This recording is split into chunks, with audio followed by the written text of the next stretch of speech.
بسم اللہ الرحمن الرحیم۔ ایک غلطی اور اس کا ازالہ۔ وادی کشمیر کی معروف اور مشہور دینی درسگاہ علاقۂ سوپور کے اندر واقع الجامعہ الاسلامیہ دارالعلوم سوپور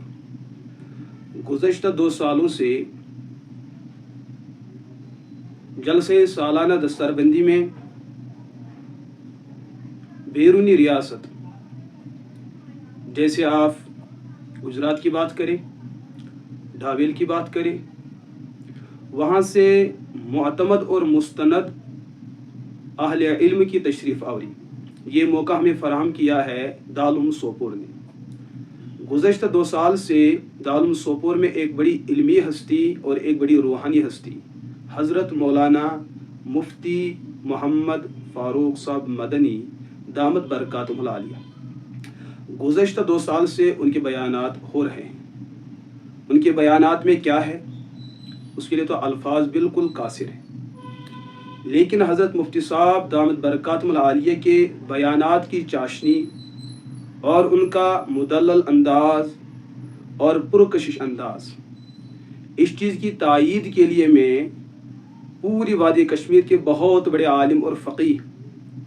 حضرت سلطان العارفین رحمہ اللہ کے خاندان کے چشم و چراغ حضرت شیخ القرآن و تفسیر صدر المفتی صدر المدرسین حضرت مولانا مفتی مظفر حسین قاسمی مخدومی دامت برکاتہم العالیہ کی ذات کو پیش کرتا ہوں۔ گزشتہ 2 سال سے دیکھ رہا ہوں کہ حضرت مفتی مدنی صاحب بیان فرماتے ہیں اور ہمارے وادی کشمیر کے مفتی صاحب بڑی توجہ اور یکسوئی اور بڑے فکر کے ساتھ ان کے بیانات کو سماعت فرما رہے ہیں۔ یہی تو بات ہے کہ بڑوں کی یہ خاموش تائید اور اس طریقے سے ان کی توجہ اور اس طریقے سے اس فکر کا اظہار، یہ سب سے بڑی تائید ہے۔ لیکن کل کے اجلاس جو 2 سال کے بعد دارالعلوم سوپور کے اندر 160 عدد طلباء جس میں مفتیان کرام،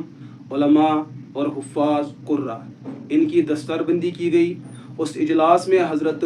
مفتی فاروق صاحب مدنی دامت برکاتہم العالیہ کا ایک بیان بڑا پرمغز لائی ہوا، لیکن اس بیان کے تبصرے بخش میں تبصرہ نگاران میں سے کچھ ساتھیوں نے حضرت کے بارے میں لکھا کہ حضرت پیر طریقت رہبر شریعت حضرت پیر ذوالفقار صاحب نقشبندی دامت برکاتہم العالیہ کے خلیفہ مجاز ہیں۔ یہ بات جو ہے تو تعریفی ہے، یہ تو بڑی نسبت ہے، لیکن جب یہ بات حضرت مولانا مفتی محمد فاروق صاحب مدنی دامت برکاتہم العالیہ کے علم میں آتی ہے تو حضرت کو بہت ہی زیادہ کوفت اور دکھ ہوتا ہے کہ جو نسبت میرے ساتھ حقیقت میں نہیں جڑی ہے اس نسبت کا بلا وجہ سے کیوں اظہار کیا گیا۔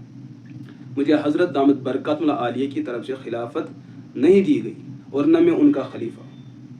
اس بات کے ازالے کے لیے کچھ احباب نے واسطہ بن کر نیاز مند کے ساتھ رابطہ کیا کہ حضرت مفتی صاحب اس مسئلے سے خود بھی براعت فرماتے ہیں، اور جن لوگوں نے یہ سلسلہ چلایا ہے بلا وجہ تو ان لوگوں سے بھی درخواست کی جاتی ہے اپنی ان باتوں، تحریروں اور تبصروں سے اور ان نظریات سے آپ بھی براعت کا اظہار فرمائے، کیونکہ وہ تبصرہ بھی